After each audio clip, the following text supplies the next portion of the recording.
Chapter 49. October 28th, 2073, 1609 Earth time, somewhere in Alliance territory, bordering the Attic and Traverse. It had almost been 2 days since an order went through the Ad Astra network to all higher-ranking personnel of the Ad Astra security forces. Every ship captain of a frigate or higher received the message, and not only those in command of a ship that could be classified as a warship if someone wanted to categorize them. The message to get battle ready arrived at every outpost where Ad Astra security forces were present, be it an outpost with around a few hundred members or a minor one with just a few dozen. It wasn't public knowledge, and even most Ad Astra personnel had no idea how many people worked for Ad Astra's military arm. And to call it anything else but Oscar Denebrin's private army would have been an underestimation. If that part of the company ever split from the main body, it could easily find work as a private military company or mercenary group that could rival Eclipse or Bloodpack within a few years.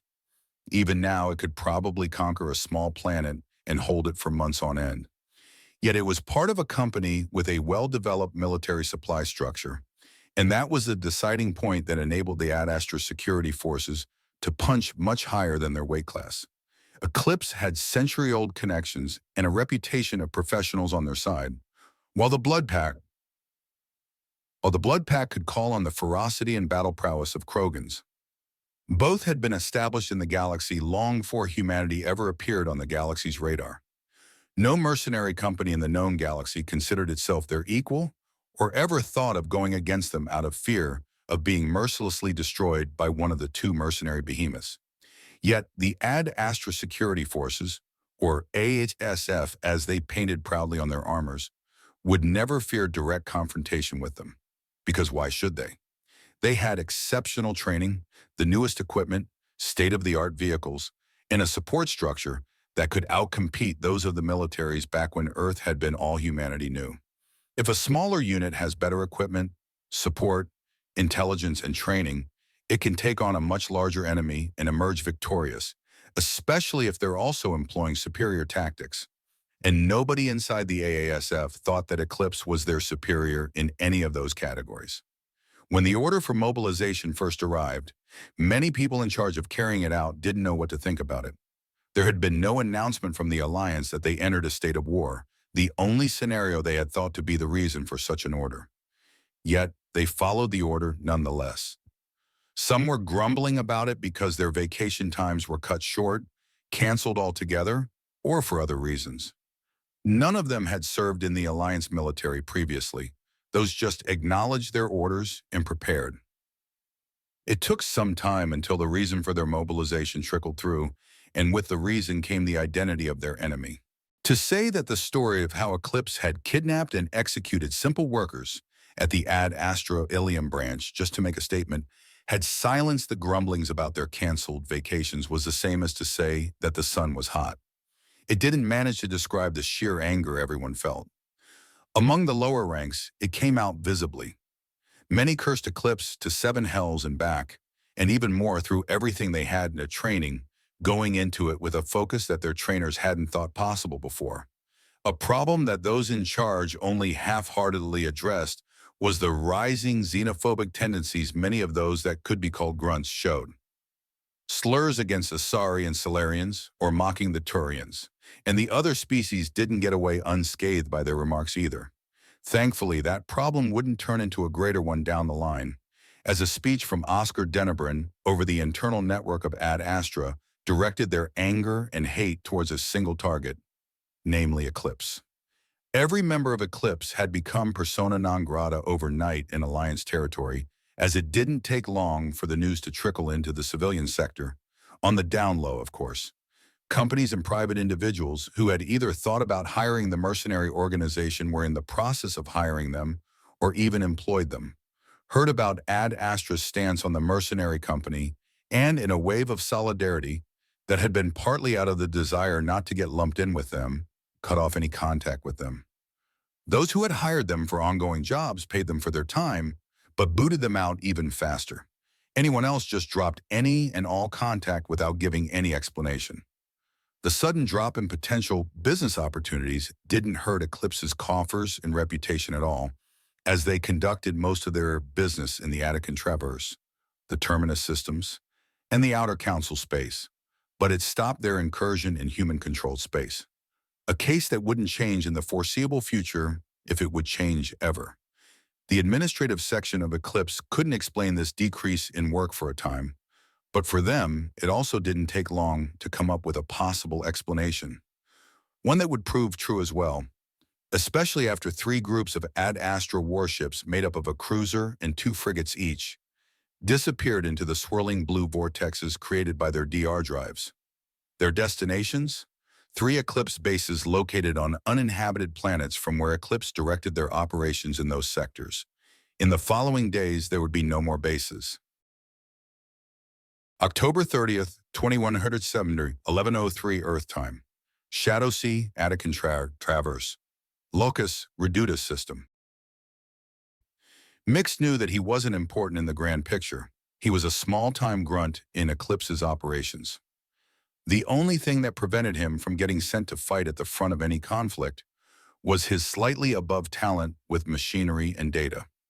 Well, slightly above average meant a lot if one applied the Solarian standard. That meant he was still better than more than 80% of the galaxy. At least, that was what he told himself to keep his spirits up when everything else seemed bleak. Like the planet they were stationed at, he didn't care that there was a mass relay that could connect them to the rest of the Attican Traverse if they traveled only 1 solar system further, or that this place was perfect for when they finally could start getting operations inside the Alliance territory. Well, for that, they would have to travel through at least half a dozen secondary relays, as the humans still didn't want to open the primary relays in their direction, citing some nonsense about safety precautions and council protocols, even if the council itself had given them their permission. In the end, nothing of that mattered to Mix as he started out of the window, looking over the bleak landscape he had called home for the last 7 months. It wasn't even an interesting bleak he looked at, a bleak that changed sometimes after a storm like the desert planet he had been previously at. The heat and dryness had been hell on him and his skin, but at least the view had changed sometimes. Yet this time, it was only dry and cracked earth, a dead planet if he ever saw one. Perhaps there were some rare minerals found on it if someone started to look for them, but that wasn't why Eclipse was here. It was out of the way, and nobody would look for them here. For who would travel to a system containing a dead planet, a scorching planet that could be summed up as a single big volcano, and a gas giant with storms so devastating that they ripped apart ships before they even entered its atmosphere? Nobody, and that made it the perfect planet for Eclipse to build a hidden base. Mick sighed as he let his eyes wander over the sensors he had to watch today. They had a rotating schedule to watch these sensors for anything out of the ordinary, like approaching ships.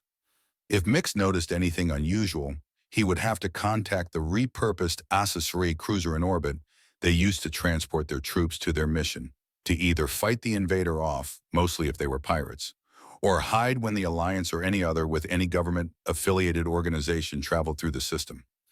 Since he had arrived on this planet, they had only 2 incidents where they had to sound off the alarm, and one of them had only been a survey vessel that had walked away as soon as their initial scan had finished. It hadn't even been a deep scan, but only to check if any of the 2 planets had a breathable atmosphere, which Locus didn't have, much to Mix's displeasure.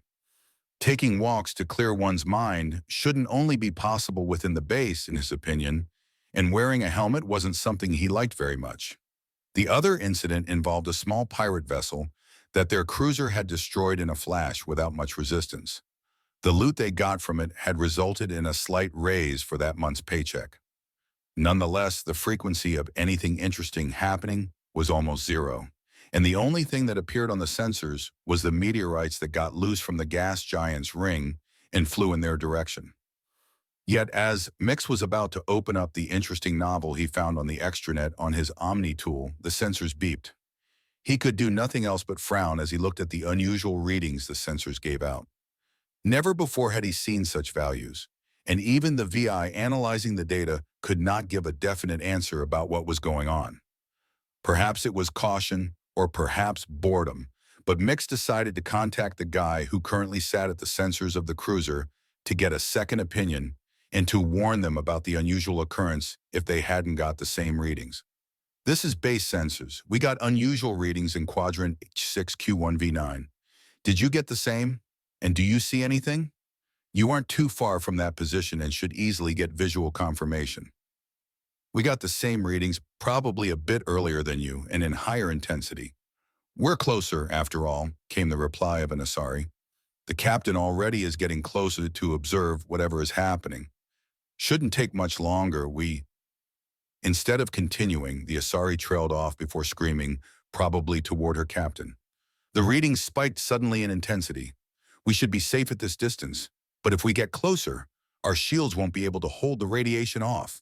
Mix heard another voice in the background, slightly muffled but still clear. Stop the forward engines and engage the backward thrusters. Deaccelerate and then move back to our current position. I want every eye trained on that piece of space.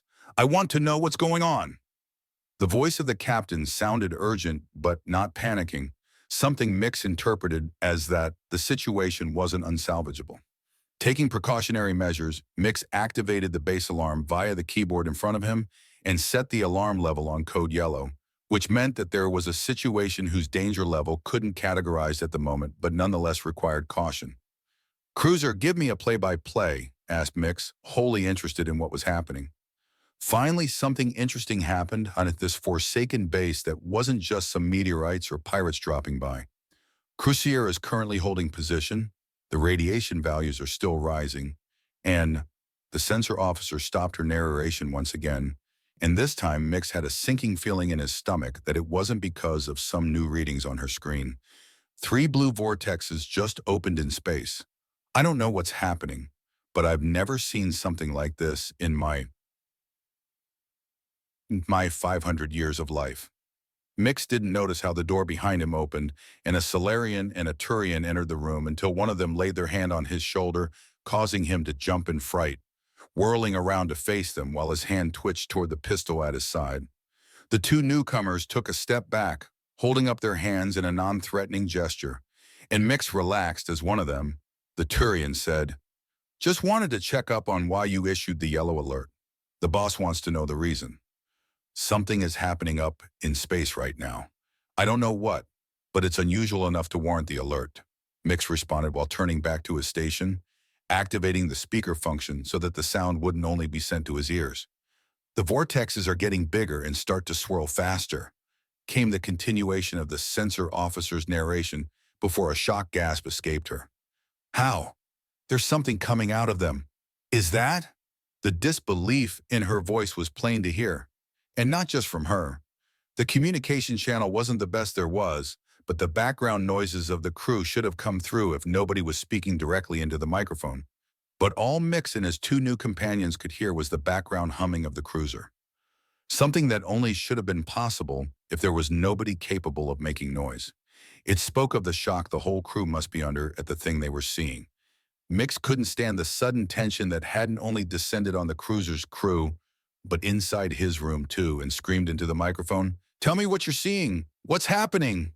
His scream was enough to partially release her from her state of shock. But at the tone she used to answer Mix's question, all 3 realized that whatever she saw didn't mean anything good for them. 3 ships just appeared out of these blue circles, right in front of our noses. I can't describe it. It's just impossible. Another voice suddenly shouted inside the cruiser, "We're being targeted by them, putting all energy in the shields." The sudden blaring of alarm sirens could be heard over the speakers, followed shortly after by explosions and more shouts from different members of the bridge crew, trying to give all available information to their captain. For the 3 listeners down on the planet, it was hell having to listen and being unable to do anything. They couldn't do anything but stand still and listen. It was like they were frozen in their places. The thought of upping the alarm level of the base crossed through Mix's mind, but he couldn't get himself to move. "Our shields are down. We won't survive another salvo," screamed someone, followed by someone else's. "They hit our engines. We can't get away." "We have to evacuate. Captain, give the order." Yet their captain remained silent, She knew that there was no escape. They were dead in space, without any means of running away. Their shields were down, and the only planet they could reach was Locus. She also knew that these enemies weren't just here for them. They would go down to the base and turn it into dust. Why else would they have arrived with so much firepower on their side? With their sudden appearance, even the cruiser would have been enough to destroy this outpost. They were here to make a statement. The captain didn't know who was so angry at Eclipse to embark with so much firepower to destroy an outpost. But they had to be powerful and very angry if that was their reaction. Furthermore, and that was the most important thing in her opinion, she knew that the only thing she could do and retain even a sliver of her dignity and pride was to accept that she would die in a few seconds. Like the rest of the crew who were trying to deny the inevitable. Their fates were sealed, and as the captain saw the flashes coming from the 3 warships in front of her ship, she barely had enough time to close her eyes and relax her body. After that, she felt nothing. Down on the planet, Mick stared silently at the screen. The connection to their cruiser had cut off almost 2 minutes ago, but the only thing he managed to do was force his hand to move toward the button that would set the alarm level to red and press it. Between the emergence of the ships out of the anomaly and the destruction of their cruiser, not even 3 minutes had passed, but to him, it had felt like an eternity. Every second he had listened appeared to him as if some cosmic entity had drawn out until they could pass off as hours or even days. Of the pair of a Solarian and Turian that had previously entered the room to investigate what was going on, only the Solarian remained. The Turian had bolted out of the room the moment it was clear that the cruiser had been destroyed, probably to inform the base commander of the fact. One had to love Turian discipline. Even if something unexpected happens, they managed to get their priorities straight. We should probably get going. Get ready to fight the invaders off, whoever they are, said the Solarian behind Mix in a low voice, laying a hand on his shoulder to give him some comfort after the shock they just got and to bring him back to the here and now. Finally returning back to reality, Mick shook his head. I've to stay here and keep an eye out on the sensors. His hands flew over the keyboard, activating more screens in the process that showed the outside of the base. I also got some access to the cameras from here. It would be better if at least someone keeps an eye out from an outside perspective. Knowing where the enemy is attacking is as important as the fighting itself. If our guys don't know where to fight, they're going to get massacred. If you say so, answered the Solarian with a shrug, buying Mix's explanation without much protest. In truth, Mix wanted to stay away from the fighting as long as possible. He knew his way around a battlefield if it came to that, but that didn't mean that he was any good at it or that he enjoyed being thrown into situations where he could lose his life from any kind of accident or inattention. Perhaps some would call him a coward, but Mix would reply that his strength lay in supporting his comrades, be it from the back lines on the battlefield or off of it altogether. And any Solarian would agree that, as long as there was a choice, one should always play to their strengths. The Solarian was about to turn around and leave when he suddenly noticed something on one of the camera screens. He pointed at it and asked, "See that? Do you know what that is?" Mix frowned in reply and put some commands into the keyboard to get the camera to zoom in to get a better picture of the 3 gray blobs that had appeared on the screen. As it got closer, Mix's heart started to beat faster every time the resolution of the camera adjusted itself to give out a detailed picture. It didn't take long for the 3 gray blobs to become detailed enough to identify them as 3 starships. Probably those that had destroyed the Eclipse cruiser a few minutes ago, especially as they came closer as the camera was zooming in. "They are coming directly at us," whispered Mix harshly. "How do they know where they could find out base? I should at least have gotten a warning from our sensors that they were scanning the area. This way I could have employed countermeasures to give us time to prepare." "They're not sending out boarding shuttles," noticed the Solarian, his face going as pale as possible for a Solarian. "Why are they not sending shuttles?" "I don't know," answered Mix, frustrated, furiously tipping on his keyboard to direct any and all sensors toward the 3 warships his systems categorized as 2 frigates and a cruiser. The sensors couldn't make out any signs of their affiliation, but they could get some information about their mass, size, and anything else that could be of use to Eclipse right now. Mix's eyes narrowed in thought as he noticed that the ships were getting slower in their approach, as if they were about to land on the planet's surface. While he could believe that the two frigates could possibly achieve this, there was no way the cruiser with its sheer mass could do it too.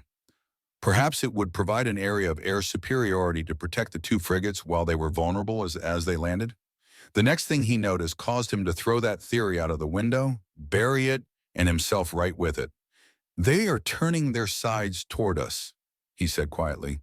The other Solarian didn't understand the significance of the event right away and had to ask, "And that's important, why?" Mix turned toward his fellow Solarian, whose breath stopped in his throat when he saw the hopelessness, the fear, and the despair in Mix's eyes.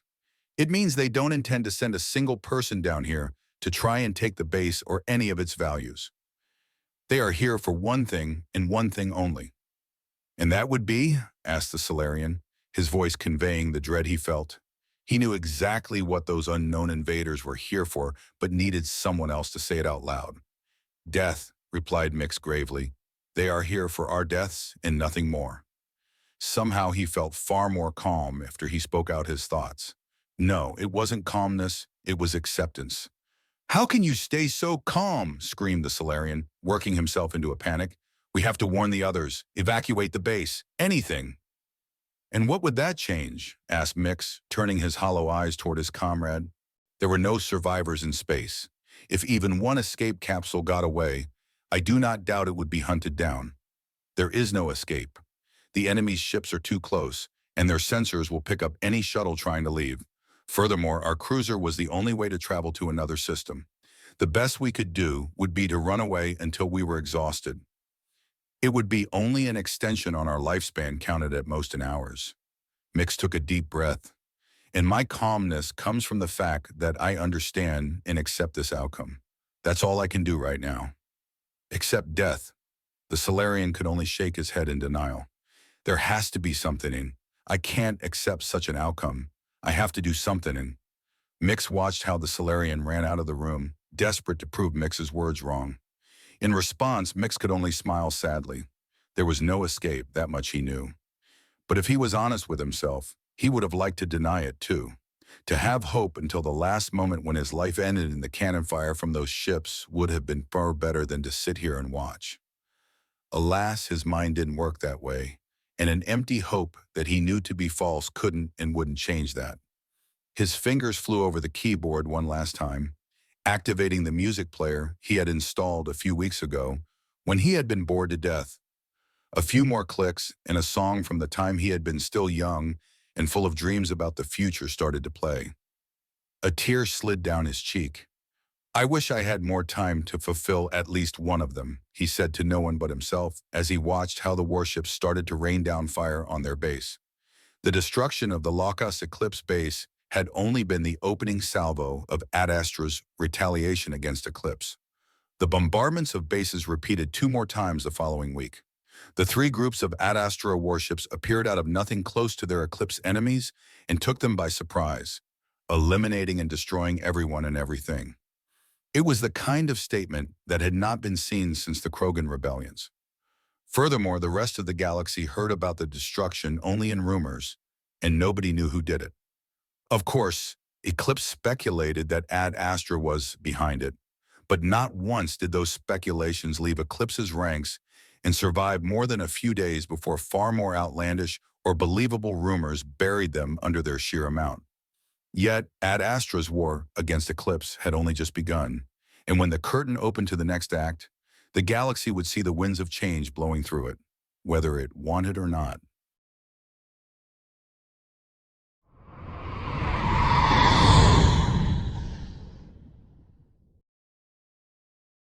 Chapter 50.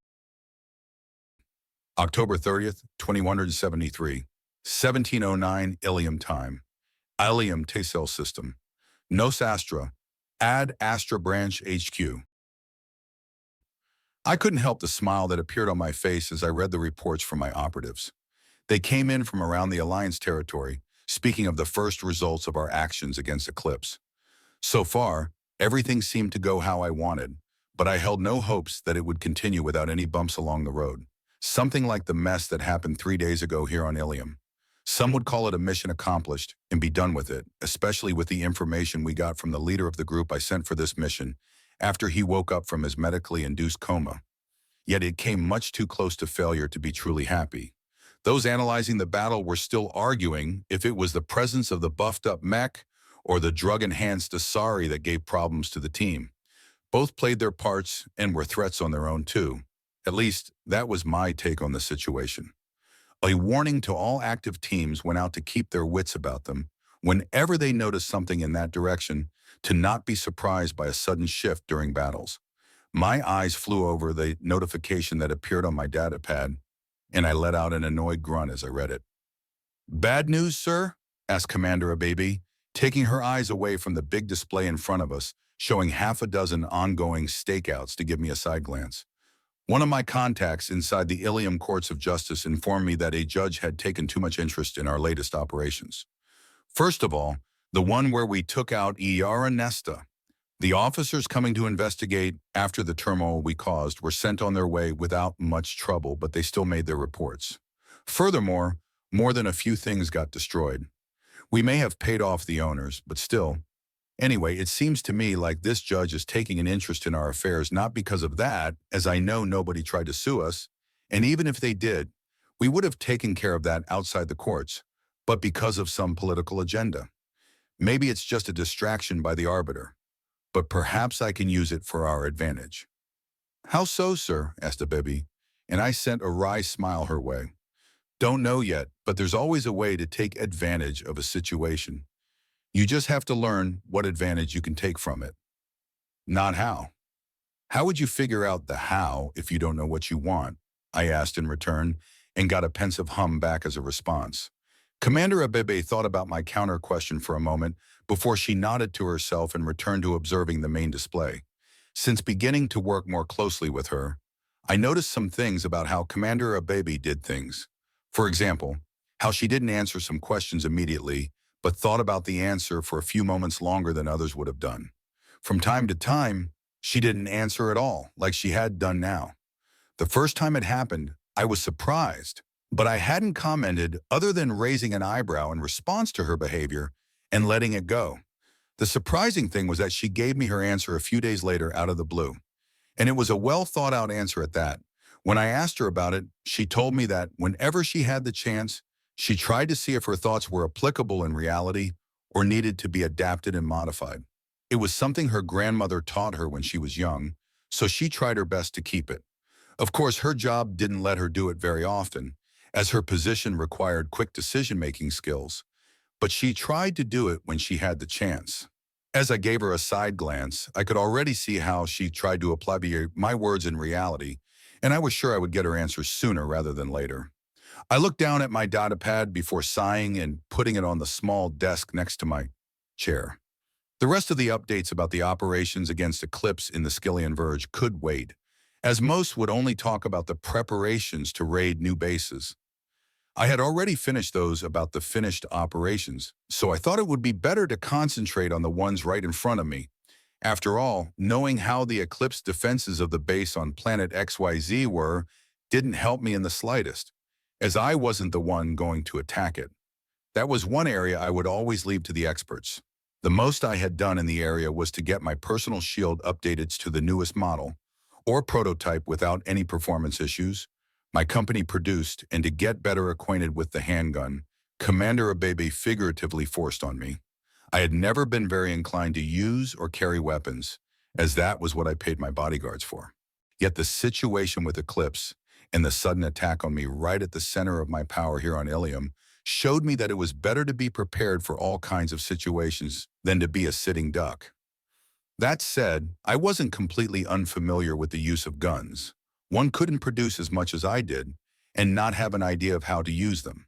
It would be quite embarrassing for me.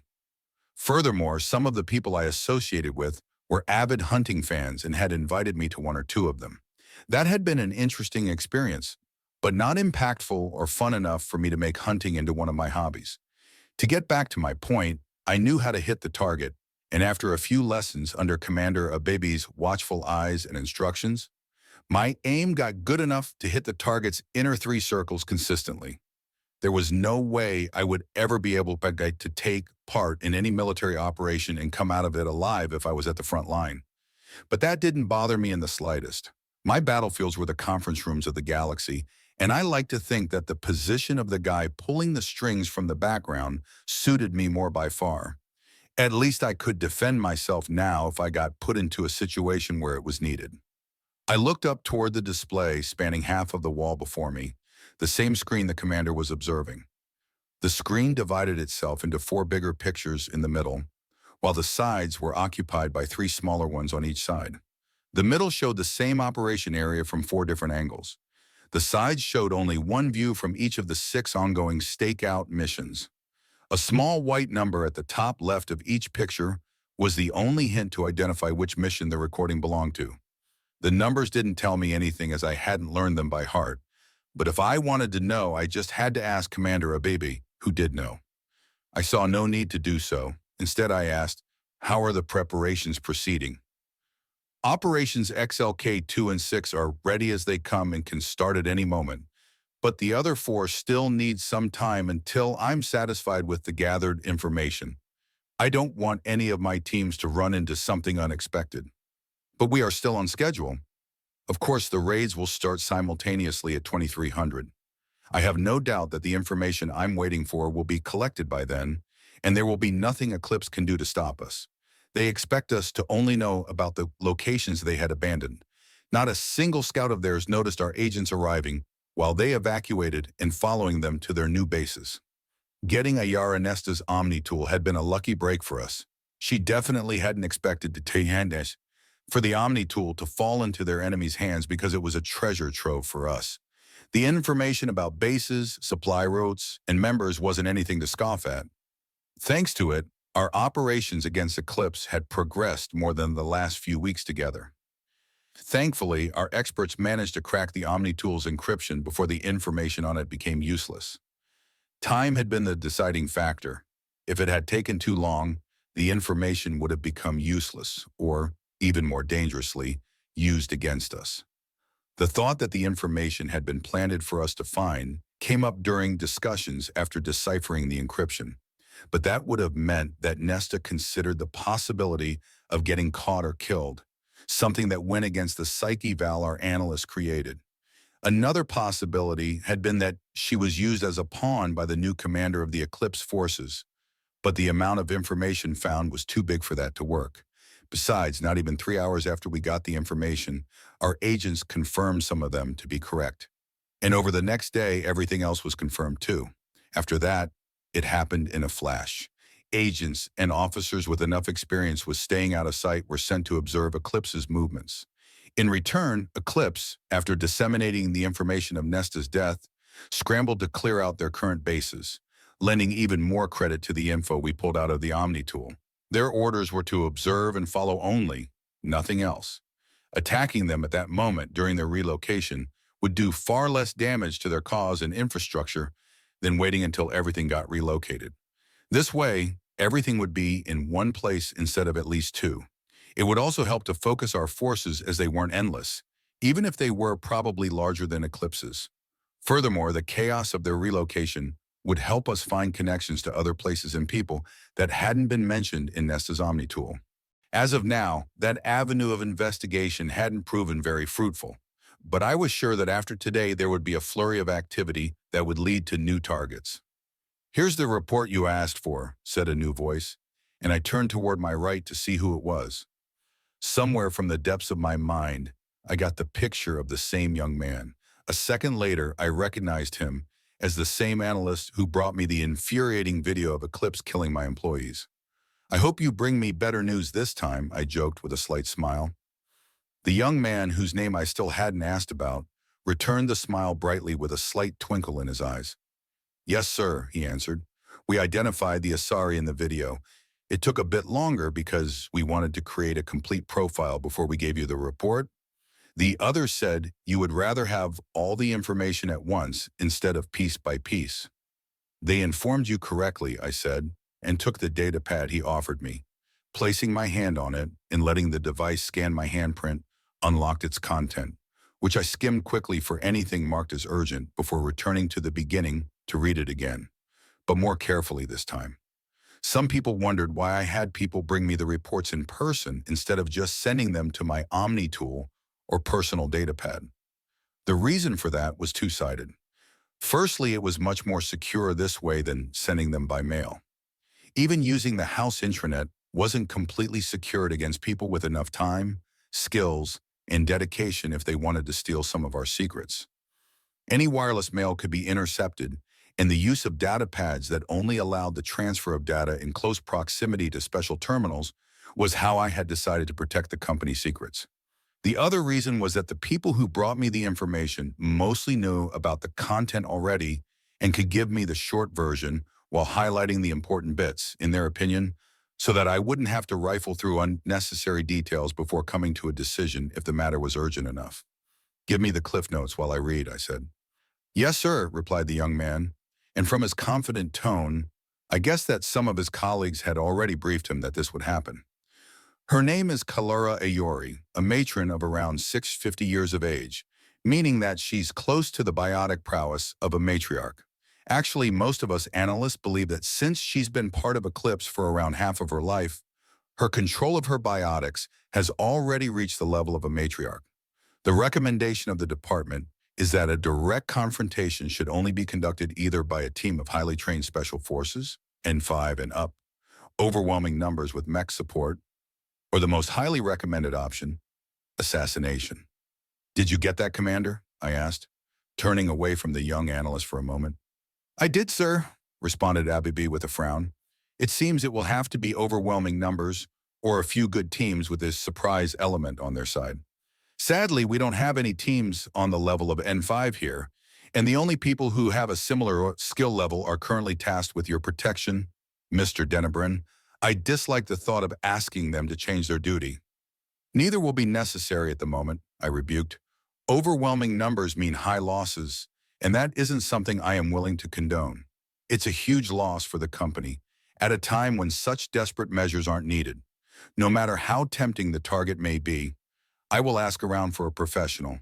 There are enough people who either owe me a favor or would want a favor from me." "Are those sources trustworthy?" asked Commander Abebi, worried about possible consequences if the wrong people knew about it, sending a glance toward the young analyst. In return, I dismissively waved my hand. "It's not a big deal.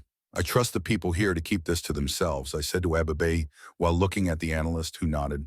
"He would probably bring the content of my words to his grave. The people I would owe a favor to are ones I've worked with a lot over the years, and there are none more trustworthy in the galaxy. And those who owe me favors would have by far more to lose if they publicize what they did for me, and more importantly, why they owed me the favor in the first place. Nothing gives you more power over a person than knowing something about them they don't want others to know," the young analyst commented before shrinking back after Commander Abebi sent him a scathing look for speaking out of turn. "A good observation and a correct one at that," I praised, giving Abebi a look that got her to nod apologetically toward the young man. "A small advice for you," I continued, looking toward him. "Before speaking, always take into account the characters of those who listen to your words. The person you want to impress with your insights may appreciate it, but those surrounding him may not. Those can hamper your path forward, and as much as I lament it, even Ad Astra isn't free of those willing to trample over others to rise to the top. I am guilty of that behavior too." "You too, sir?" the young analyst asked, and his eyes showed the doubt he felt. "I am no saint. I try to do my best for humanity as a whole, especially for those choosing to place their trust in me. But to rise to my current position, I had to walk over more than one metaphorical body and literal body, but this wasn't what I should have to spell out. Either the young analyst realized that the galaxy didn't allow one to keep their morals completely intact when trying to rise to the top, or he would one day not continue forward. "But back to the matter at hand," I said, clapping my hands lightly to dispel the slightly uncomfortable aura that started to surround us. "What else can you tell me of this Kalara Ayori?" "She's wanted on 23 planets, with an arrest warrant spanning the whole Citadel space. As far as we know, she got sentenced to death on 3 Turian border worlds with no possibility of appeal." "What did she do?" I asked, raising a brow. Death sentences without the possibility of appealing were no joke, especially on Turian worlds. Turians rarely sentenced someone without that person standing trial in person. But if it ever got to the point where they judged someone guilty, that sentence stood. If she got ever caught on any other Turian-controlled or governed world, the chances that she would get the death penalty there were 100% as long as the judge wasn't corrupt. Setting off a bomb in a space dock to kill her target and more than a dozen bystanders, torturing and killing a highly placed colonial government member in drunken manslaughter. Among the 7 victims were the sons of the local defense force chief and the daughter of the wealthiest businesswoman of the planet. And they haven't caught and killed her yet? She committed 2 of those crimes almost 200 years ago. The sentence wasn't revoked, and death penalties don't become invalid, but the warrants get lost in their systems with the years. During those years, she kept mostly to the terminus systems until the heat died down. One would expect that with 1,000 years of experience with Asari, the systems of the Turians wouldn't lose track of their criminals.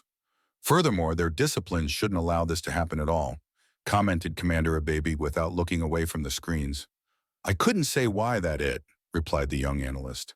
I'm no expert on Turian security systems. I would guess that she didn't return to the planets where she got sentenced to death, I said. Other planets would need to request the information over the extranet, and getting non-local information about warrants, even those of a criminal with a death sentence, can take a lot of time. The further away the system where the crime happened is, the longer it will take. If she didn't commit a crime or has a warrant in a neighboring system, it would probably take too long to get the information before she disappeared again. Furthermore, I would guess they keep only a temporary copy in their system of all requested data to not clutter their space with data from hundreds of planets.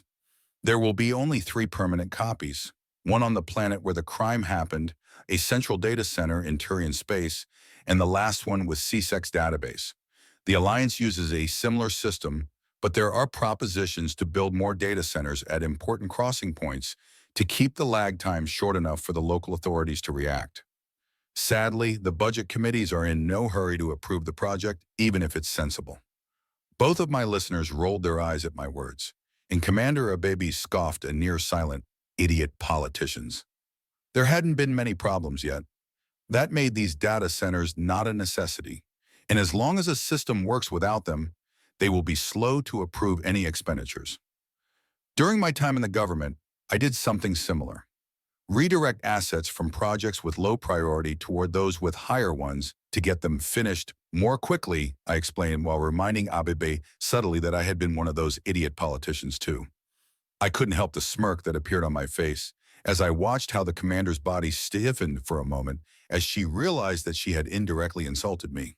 The smirk vanished from my face as quick as it had appeared, and I turned toward the young analyst who had, after seeing the smirk, a slight smile on his face too, knowing I had only dropped the bit about my government time to tease the commander and to watch her reaction. A nod from me signaled him to continue with his report. As I said, Kalara Aori spends much time in the Terminus systems, where she got a reputation as one of Jonas Cedrus's top commanders. Her exploits show a picture of ruthlessness, efficiency, and the willingness to do everything she can to guarantee the success of her missions.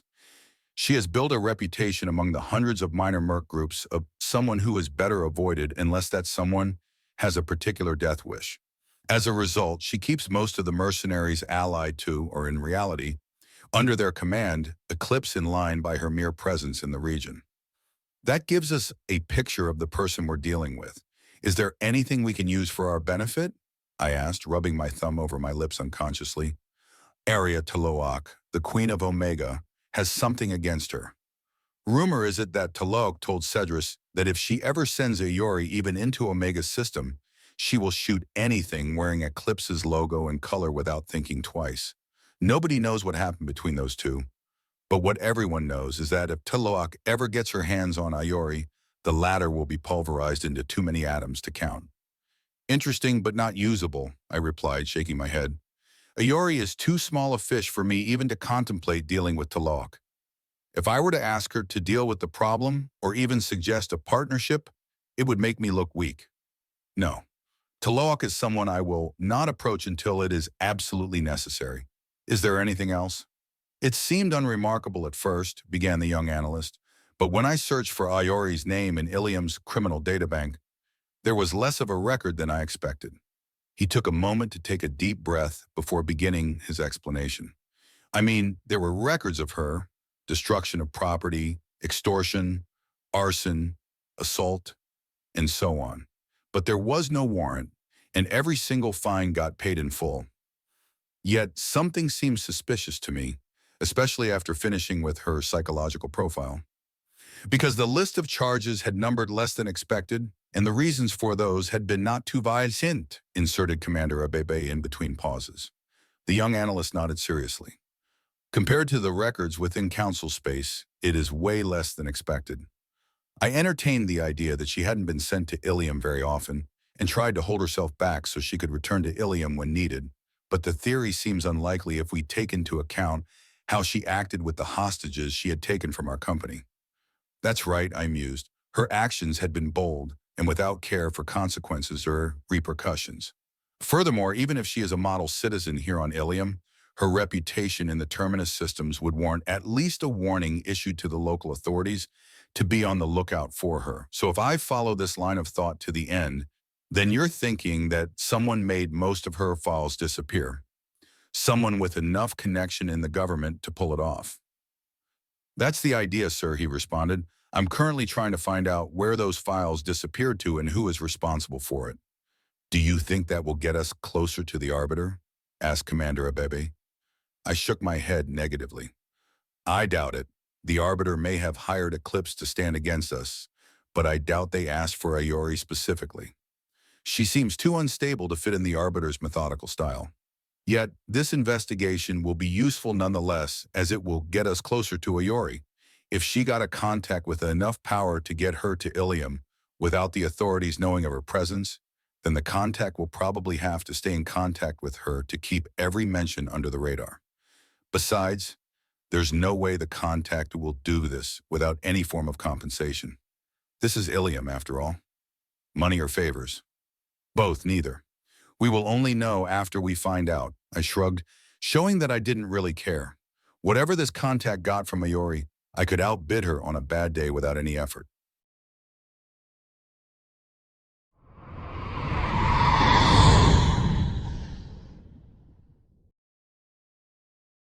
Chapter 51.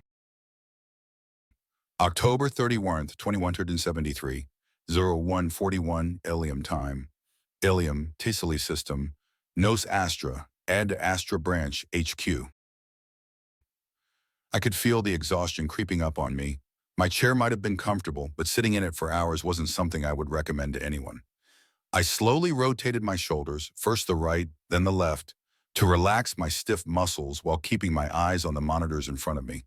It had been more than half an hour since Commander Abebe had given the signal to begin the raids on the Eclipse bases, and from my perspective, everything was going well. Perhaps too well. Or maybe I was pessimistic, and there wouldn't be any hidden traps waiting for my men.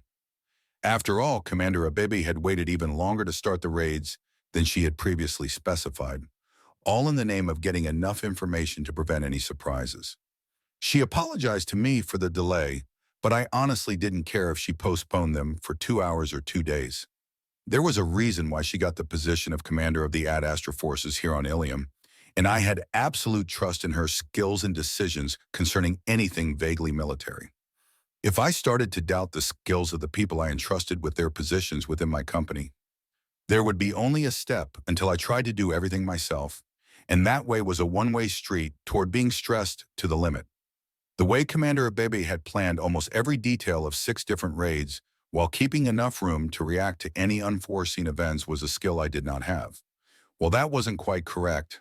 I could do it, but only in my chosen field of expertise, and my fields were those of business and politics, not battle. For example, I had already made more than one plan for how to proceed after tonight's events, depending on the reactions of others. Would the public not care or condemn me for fighting against Eclipse? Would the government start to get involved after this night? How would the people react back home? The alliance government? The council?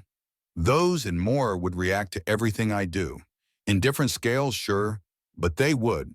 Because of that, I was already hard at work to influence public opinion in my favor before anyone could get started on turning it against me. Building factories through council space on worlds with mixed inhabitants and low income to create new jobs, supporting public projects and charities, and so on. The goal was to create a picture of someone who, while undoubtedly on the side of humanity first, wasn't in any way biased against any of the Citadel races.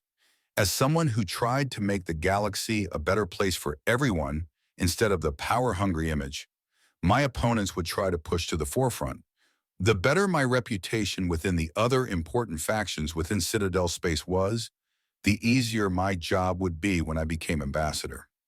I winced slightly as that thought went through my head.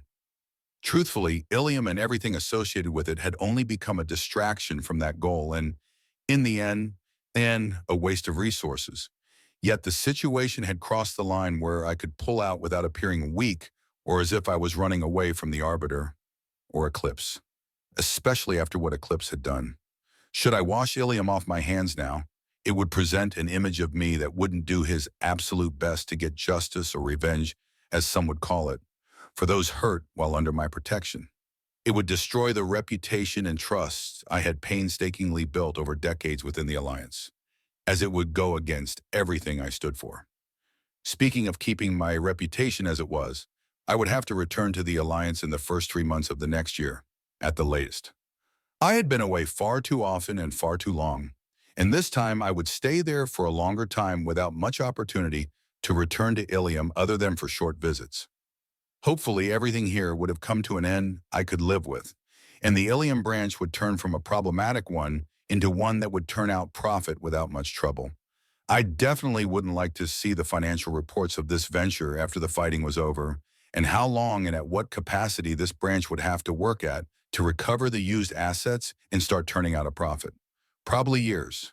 And if I ever got a seemingly great idea again, I would only have to look at the report to remind me of thinking it over triply. Operations 2, 3, and 5 just gave the all-clear signal. All enemies at their positions have been eliminated. I'm giving the order to our recovery and intel teams to get in and get everything that could be of use to us. Commander Ababy interrupted my thoughts, which I was thankful for. Casualties on our side? I asked. None. A few were wounded, but nothing life-threatening. They should be ready for duty after a few days of rest. The operations went exactly how we wanted, and Eclipse didn't get the chance to fight back effectively. That's good news, I commented. The other operations? Still within parameters, responded Commander Ababy sharply, her attention directed at the screen showing only 3 pictures now, albeit larger than before. I nodded in response, but I didn't think she noticed it. Instead of watching the screen too, I returned my attention to my data pad, opening another mail to distract myself. It was a short summary of the possible Turian Councilor candidates that had the chance to take the position after the current one's term of office would be over next year. In contrast to the Asari and Solarian councilors, who got the position for 200 to 300 years and for life, respectively, after they got put into it, the Turians reevaluated their councilor after every term, which lasted 5 years, and decided if the councilor would keep his position or not. Furthermore, any Turian could only serve as Citadel councilor for a maximum of 5 terms during their life, and only be chosen for the position once. In effect, that meant that if a Turian councilor got dismissed from the position after 1 term for being inadequate, they used up their 1 chance of being in this position without the chance of even getting considered for the job outside of a state of emergency. Councilor Adarki had been the Turian councilor since humanity made contact with the Citadel, and over the last decade, he had become somewhat open to the idea of a Turian-human friendship. Yet, with the coming year, he would reach the end of his 5th term and leave the position of councilor open for new blood. The speculation of who would become the new councilor was a hot topic in many Citadel and Turian news magazines, with dozens of names thrown around, listing each's achievements and why they should get selected as councilor. The teams I hired to get through the Citadel and Turian news organizations managed to compile a list of the most likely candidates and added short biographies with reasons for their selection. As I went over the list, I only recognized one name, Spiritus. I recognized the name from the games, which seemed to be nothing more than distant memories to me now. Spiritus had been the Turian counselor in them, and would probably become the next counselor in reality too. And I knew that not just because of some future knowledge. He simply was the most accomplished candidate with the right connections among the upper echelon of the Turian hierarchy to make it happen. While one or two of the other candidates could compare to him, I could see from the reports that he was the most ambitious among them. And ambition, if used correctly, could take one far. I marked his name and sent a notification to the appropriate addresses to keep an eye on his career progression and let the matter drop from my mind for now. When I looked up from my datapad, I could make out the slight frown on Commander Ababy's face, and I asked immediately, "Is something wrong?" Operations 1 and 6 are finished. No casualties, a few wounds, but everything stayed within acceptable parameters. Yet I worry about 4. They're meeting heavier resistance than anticipated, and I already had to divert Team 3 from their way back to base to their position for support. Furthermore, the destruction to the Eclipse base is substantial, and we won't be able to keep the authorities away for much longer. Scorched earth, asset denial, I said with a tone of finality after thinking about an answer for a minute. "Sir?" asked Commander Ababy. "Were thoughts from my red-eyed baby?" One eyebrow raised in confusion, not because she didn't know what I had ordered, but why I had ordered it in the first place. "We got information and equipment from 5 Eclipse bases. We don't need," I stressed the word, "a 6th. It takes too long, and with every passing minute, the danger of losing one of our people becomes higher. Keeping them alive is our foremost goal. Send the signal to retreat to a safe distance, and then torch the place to the ground." My tone was cold and held a finality that would make some people shiver with it. Commander Ababy was not one of those people. Instead, she nodded at me and relayed my orders to the teams still fighting. It didn't take long for the screens to show the teams retreating, leaving explosives behind with every step. When they reached a safe distance, Commander Ababy looked at me to confirm my orders for a last time, to which I gave a single nod, not a single emotion visible on my face. Fire. A single word was all that was necessary, and a single gunship, its markings removed before the mission, approached at a high speed. It didn't slow down for a moment as it flew over the Eclipse base, but it dropped 3 long rods from its bottom as it passed. They fell more than they flew, and the moment they were about to hit the roof of the Eclipse base, a small thruster activated, aiding them in burrowing through until the rods came out on the other side, where it didn't take a second until they exploded. Together with the explosives, the retreating teams left. The base turned into a single ball of light that momentarily overloaded the cameras. I watched dispassionately as the cameras adjusted and the light died down, revealing a burnt-out husk of a building. "That takes care of that," I said, and added a moment later, "Tell all teams to return to HQ. I will meet with our PR and legal teams to discuss our actions to counter the consequences that will no doubt come from this." "Perhaps it would have been better to stick to the plan," commented the baby with a wry smile. "No, it wouldn't," I said, shaking my head. "It probably would have been worse. If the authorities arrived in the middle of battle, they would have gotten involved and hurt. And if members of the official government get hurt, everything gets more complicated. Right now, we can twist the situation into something where we can lay the blame at Eclipse's feet. For why would we destroy their base when we were obviously winning moments before?" "Do you think they will buy the story?" asked the baby, as I stood up and stretched my arms. "Why shouldn't they? The current leader of Eclipse here on Ilium is a madwoman, and the first thing we will do is to get the public on our side. It helps that one of our allies has control over one of the biggest news networks. And if she's the arbiter, then she would be stupid to reveal herself for such a small thing," I answered with a smile, turning around to leave the room and leave Commander Ababy alone with the unenviable task of cleaning up after the operations. October 31st, 2173, 1432 Ilium time. Ilium, Tessal system, Nos Astra.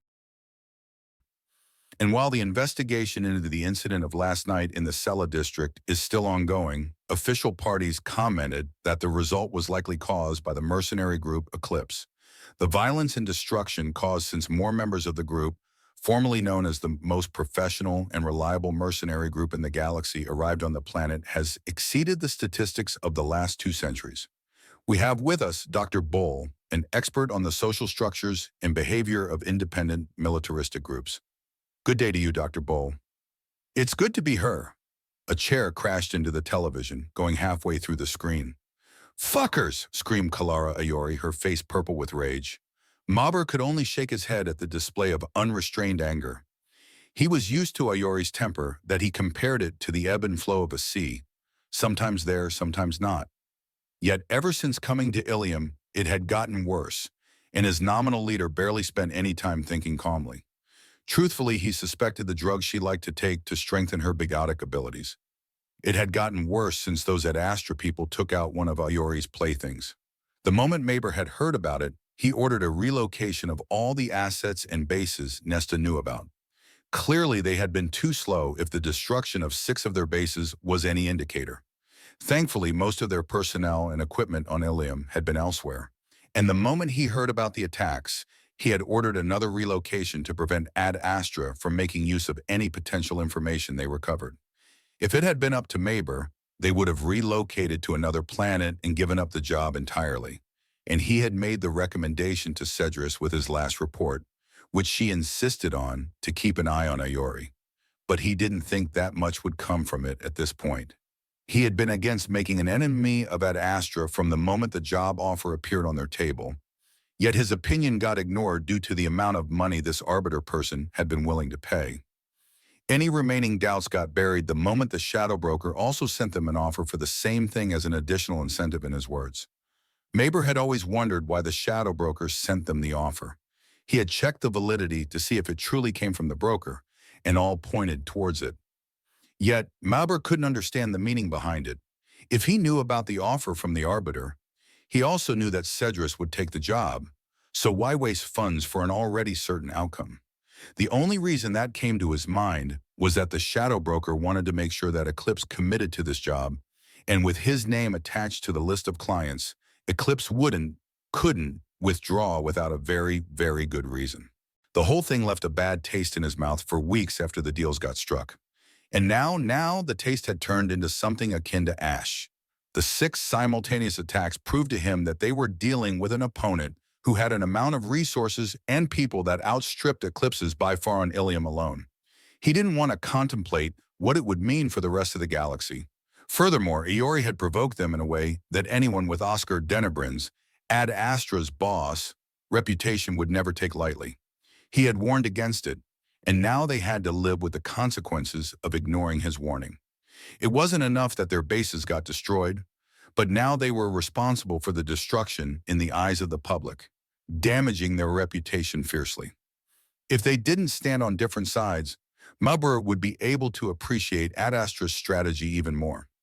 They hadn't just made this fight into one of public opinion, which put a lot of pressure on their operations, but also managed to provoke Ayori, getting her into a mood where she would make mistakes, public mistakes, that Ad Astra could use to further sway opinions in their favor. Mabur had to suppress a sigh, knowing that the following days would be a trial like nothing else, since he would have to try and manage Ayori's mood to keep her from doing something extremely reckless that would put everything in danger and bring Sedaris down on their heads. They want to paint us as crazy terrorists. I show them crazy terrorists, and that was his cue to intervene us. Sedaris won't be happy if we do that, Mabur said, speaking up for the first time since Ayori began to rant. Bringing Sedaris up was a surefire way to get Ayori's attention and to pierce through the rage and anger clouding her mind. After all, she was following Sedaris as her playthings followed her.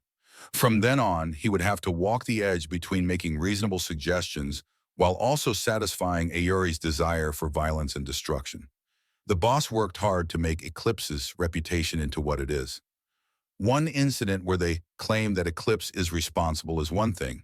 Another is if it happens again in a way where they can prove it. Then what do you suggest? If we let those humans continue as they are, we will be pushed out of the game before long. Guerrilla tactics. We know where they station their soldiers, so we hit them quickly and brutally before retreating. We use small teams to cause maximum destruction at minimal risk. It's the same tactic they are using against us with great effect. That could work, said Ayori, who seemed to Maber's relief calmer now that she had the bare bones of a workable plan.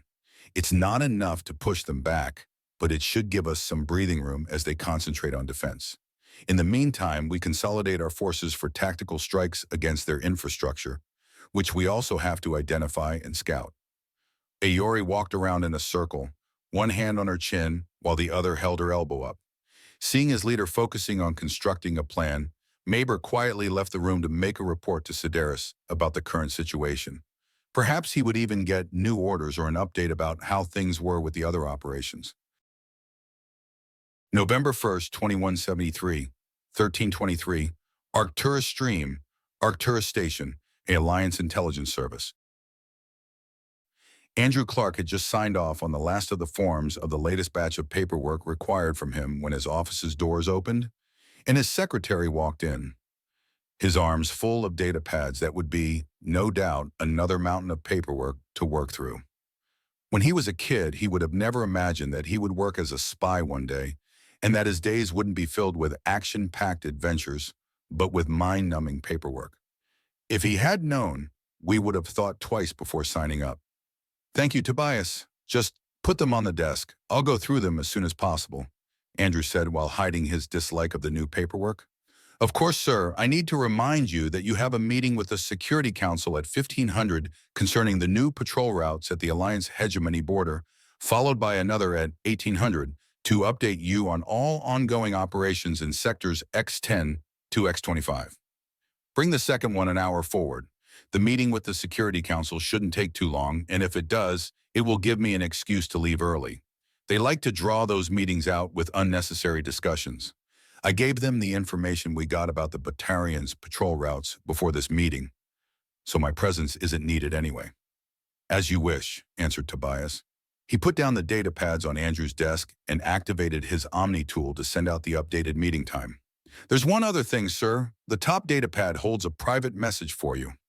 Thank you, Tobias. Oh, I'll call for you if I need anything else, thanked Andrew while taking the topmost data pad.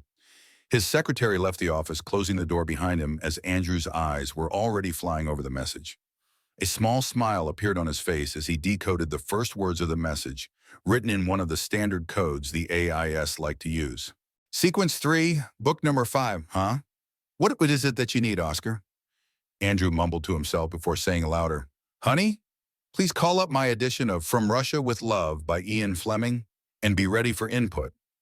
Of course, Mr. Clark, answered the small, holographic figure of a woman that appeared on the disc at the edge of his desk, her voice having an obvious synthetic undertone. Andrew slowly recited the numbers displayed in the message from Oscar. Every combination of 3 numbers would lead to a page, followed by a line, and finally a word. 4 numbers would mean that it was the nth letter within the word, since, for example, not all names were available within the book series he and Oscar had chosen to use for the encryption of their messages to each other. They didn't use it often, only when they thought that a certain amount of secrecy was needed. The beauty of the code they were using wasn't in its complexity, but in its relative obscurity, and the fact that one needed intimate knowledge of it. While they had agreed to use the book series of James Bond, written by Ian Fleming as the basis of their code, a joke both had laughed about when they decided on it, the order of the 50-plus books depended on which of the 5 sequences they wanted to use. This way, Casino Royale could be Book 4 in Sequence 2 or Book 43 in Sequence 1. Furthermore, if someone wanted to crack the code, one had to know which version of the book they would have to use, as the placement of the words depended on edition, year, and publisher. Without all this information, it was nigh on impossible to get anything even remotely resembling a coherent message out of it. As Andrew slowly finished reciting the numbers, he looked up to the holographic screen his VI Honey had created over his desk, looking at the decrypted message. Request, assassination, target, Clara Ayori, payment, favor, he read out loud to himself. Well, that's certainly doable. There was no need for him to look up the name as he was already familiar with it the moment Oscar had decided to begin his crusade against everything named Eclipse. He had kept an eye on the situation ever since the failed assassination, but hadn't seen any sign that the AIS would have to intervene more than passing on some of the information his agents in the area came across. After all, he knew that Oscar would be pissed if he involved himself in this mess without asking or getting asked. They were the same in that regard. And even now, Oscar wasn't asking for help. It was a transaction. Andrew would provide something, and Oscar would pay for it. At least, that was how the two of them decided to see it. Andrew leaned back in his office chair, thinking about who he would send to Ilium. That he would accept the request was a foregone conclusion. Kalara Ayori didn't have an importance to the AIS plans, not now nor in the future. Her worth was basically non-existent, especially in comparison to a favor from Oscar. A few names came to mind, all exceptional for the task at hand, yet one name appeared more fitting than any other. Besides, it would be a good opportunity. Until now, any mission any member of that division accomplished had happened in Alliance territory. It would be good to see if they could achieve the same in an environment that hadn't been created by human hands. With a nod, Andrew started to write down the orders on an empty datapad he would hand over to his secretary when he left for his meeting so that they would get to the right people promptly.